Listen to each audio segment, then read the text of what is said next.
There are a few homes especially in the African American community, that still exist and have some historical significance. This house, the Nash family moved into in 1925. They did not build the home was already here. But because they preserved so much of the history around them when they lived in the house, it makes it significant for today. In other words, when you come to the house, you can get a sense that history didn't begin yesterday, that history is ongoing, and they were a part of the history.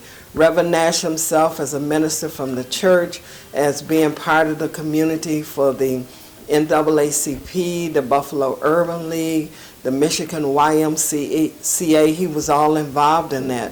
Mrs. Nash involved in the Women's Group Club, the Phyllis Wheatley Club, and things at the church, and theater and drama. All that's kind of important for today, and we get a sense of the history of where we have been as African American people when we look at the Nash House today.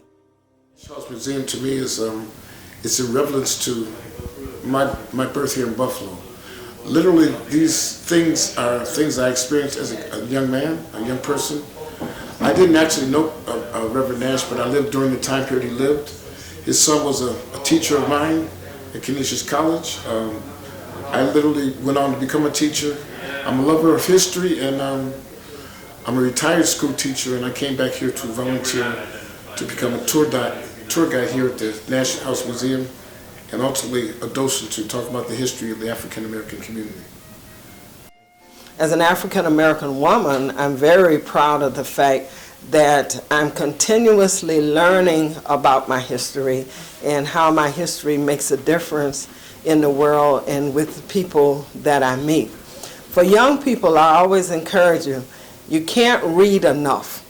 You know, I know people go, I hate reading. I read for homework, I read for school, I don't want to read anything else. But to me, a lot of our history is already written. It's in books. We just have to go and read it.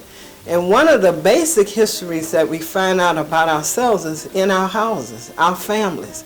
We need to be able to talk to our families, to the people, especially the elders in the family, and find out what kind of obstacles did they overcome to get where they are.